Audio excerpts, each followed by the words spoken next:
ગુજરાતમાં શિક્ષક બનવાનું સપનું છે તો બસ આ માહિતી તમારા માટે જ છે. ટીએટી એચએસ 2026 પરીક્ષા એક બહુ મોટો અને મહત્વનો પડાવ છે. તો ચાલો આ પરીક્ષાની એકદમ બધી જ વિગતોને આપણે ખૂબ જ સરળ ભાષામાં સમજી લઈએ, જેથી તમારી તૈયારીનો જે પાયો છે ને એ એકદમ મજબૂત બને. અને હા, આપણે જે પણ વાત કરવાના છીએ એ બધી જ માહિતી સીધી રાજ્ય પરીક્ષા બોર્ડ ગાંધીનગરની ઓફિશિયલ જાહેરાત પર આધારિત છે. એટલે કે તમને અહીંયા જે પણ જાણકારી મળશે એ એકદમ સચોટ અને વિશ્વસનીય જ હશે. એક વાત સમજી લો, આ કોઈ સામાન્ય પરીક્ષા નથી. રાષ્ટ્રીય શિક્ષણ નીતિ 2020ને ધ્યાનમાં રાખીને આ પરીક્ષાનો હેતુ એવા શિક્ષકોને શોધવાનો છે જેઓ ખાલી પોતાના વિષયમાં જ માહિર ન હોય, પણ જેમની પાસે બીજા ઘણા બધા કૌશલ્યો પણ હોય. સાચું કહું તો આ જ તો આધુનિક શિક્ષણની સાચી જરૂરિયાત છે. તો આગામી થોડી વારમાં આપણે આ 6 મુખ્ય મુદ્દાઓ પર વાત કરીશું.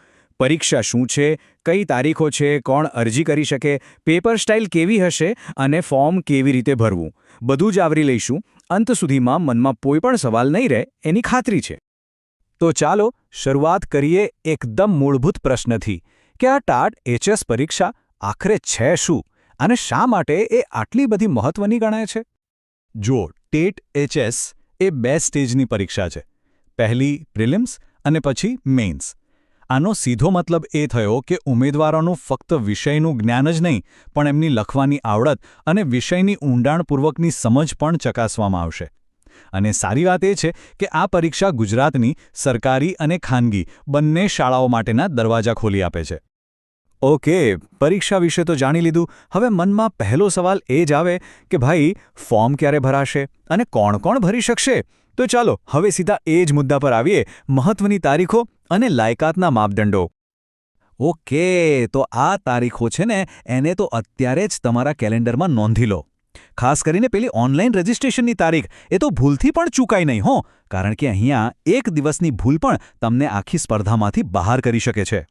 અને હા, આ તારીખો પરથી તમને તૈયારી માટે કેટલો સમય મળશે એનો પણ એકદમ પાક્કો અંદાજ આવી જશે.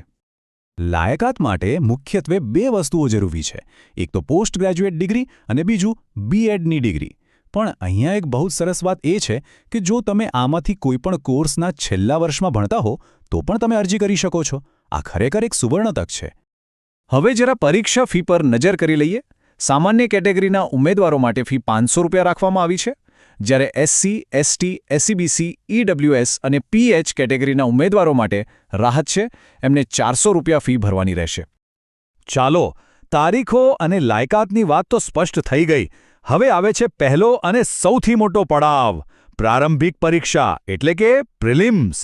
ચાલો ઊંડાણમાં જઈએ અને જોઈએ કે આ પરીક્ષાનું માળખું કેવું છે અને કયા વિષયો પર સૌથી વધુ ધ્યાન આપવું પડશે. પ્રિલિમ્સ પરીક્ષાનું ગણિત એકદમ સીધું છે. 200 સવાલ, 200 માર્ક્સ અને તમને મળશે પૂરી 180 મિનિટ. પણ અહીંયા એક વાત ખાસ યાદ રાખવા જેવી છે, નેગેટિવ માર્કિંગ. તમારો દરેક ખોટો જવાબ તમારા 0.25 ગુણ કાપી શકે છે. એટલે અંધારામાં તીર મારવા કરતાં ચોકસાઈ પર વધુ ધ્યાન આપવું પડશે, એ પાક્કું છે. હવે જુઓ, ભાગ 1ના જે 100 ગુણ છે એ કઈ રીતે વહેંચાયેલા છે. જનરલ નોલેજ અને કરંટ અફેર્સના 20 ગુણ તો છે જ, પણ એની સાથે શૈક્ષણિક મનોવિજ્ઞાન, લોજિકલ રિઝનિંગ અને ગુજરાતી અંગ્રેજી ભાષા જેવા વિષયો પર પણ સારો એવો ભાર મૂકવામાં આવ્યો છે. એટલે તૈયારી કરતી વખતે આ ગુણભારને ધ્યાનમાં રાખશો તો બહુ ફાયદો થશે. અને હવે આવે છે ભાગ 2.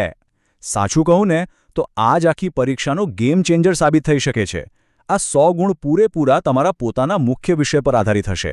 અહીંયા તમારા વિષય પર તમારી પકડ કેટલી મજબૂત છે અને તમારું જ્ઞાન કેટલું ઊંડું છે એ જ તમને બીજા ઉમેદવારોથી આગળ લઈ જશે. પ્રિલિમ્સ પરીક્ષા પાસ કરી લીધી એટલે તમે પહોંચી ગયા અંતિમ ચરણમાં, મુખ્ય પરીક્ષા. અને અહીંયા ખાલી વિકલ્પો પસંદ નથી કરવાના. અહીંયા તો તમારા વિચારોને શબ્દોમાં ઉતારવાની ખરી કસોટી છે. મુખ્ય પરીક્ષા પણ 200 ગુણની જ છે, પણ અહીંયા વર્ણનાત્મક જવાબો લખવાના રહેશે. પેપર 1માં તમારી ભાષા પરની પકડ ચકાસવામાં આવશે, જ્યારે પેપર 2માં તમારા વિષયનું જ્ઞાન અને ભણાવવાની પદ્ધતિ વિશે પૂછાશે. આ ખરેખર એક શિક્ષકની સર્વાંગી ક્ષમતાનું સાચું મૂલ્યાંકન છે. જો પેપર 2ની તૈયારી માટે આ સ્લાઇડ બહુ જ કામની છે. આના પરથી સ્પષ્ટ થાય છે કે તમારે લાંબા વર્ણનાત્મક જવાબોની પ્રેક્ટિસ તો કરવી જ પડશે, પણ સાથે સાથે ટૂંકા અને ઓબ્જેક્ટિવ સવાલો માટે પણ તૈયાર રહેવું પડશે. કયા પ્રકારના સવાલ પર કેટલો સમય ફાળવવો એની સ્ટ્રેટેજી તમે અહીંથી જ બનાવી શકો છો. ચાલો બધી માહિતી તો મળી ગઈ. હવે આવે છે સૌથી અગત્યનું અને પ્રેક્ટિકલ કામ. અરજી કેવી રીતે કરવી? તો ચાલો આપણે ઓજાસ પોર્ટલ પર અરજી કરવાની જે આખી પ્રોસેસ છે એને સ્ટેપ બાય સ્ટેપ સમજી લઈએ. અરજી કરવાની પ્રક્રિયા આમ તો સીધી અને સરળ જ છે. બસ ઓજાસ વેબસાઇટ પર જઈને આ સ્ટેપ્સ ફોલો કરવાના છે. એક વાતનું ખાસ ધ્યાન રાખજો. ફોટો અને સહી અપલોડ કરતી વખતે સાઇઝ અને ફોર્મેટ બરાબર છે કે નહીં એ ચેક કરી લેજો. અને હા, છેલ્લે ફી ભરીને કન્ફર્મેશનની પ્રિન્ટ કાઢવાનું તો ભૂલતા જ નહીં. બધું પૂરું થાય એ પહેલાં ચાલો કેટલીક એવી જરૂરી બાબતો પર એક છેલ્લી નજર કરી લઈએ જે દરેક ઉમેદવારે યાદ રાખવી જ જોઈએ, જેથી છેલ્લી ઘડીએ કોઈ તકલીફ ન પડે. આ સૂચનાઓ ભૂલવાની જ નથી. પહેલી વાત, પેલી ઓફિશિયલ વેબસાઇટ્સ નિયમિતપણે જોતા રહેજો. બીજી વાત, ફોર્મ ભરતી વખતે એકદમ ધ્યાન રાખજો, કારણ કે એકવાર ફોર્મ કન્ફર્મ થઈ ગયું પછી એમાં કોઈ જ ફેરફાર નહીં થાય. અને સૌથી અગત્યની વાત, આ યાદ રાખજો, TAT-HS પાસ કરવી એનો મતલબ એ નથી કે નોકરી પાકી. ના, આ તો ખાલી એક લાયકાત છે, શિક્ષક બનવા તરફનું પહેલું પગથિયું છે. આ પરીક્ષા માત્ર એક કારકિર્દી બનાવવાનો રસ્તો નથી, પણ એનાથી ક્યાંય વિશેષ ગુજરાતની આવનારી પેઢીના ભવિષ્યને ઘડવાની એક તક છે. અને આ એક બહુ મોટી જવાબદારી છે. તો સવાલ એ છે કે શું આપ આ પડકાર માટે તૈયાર છો?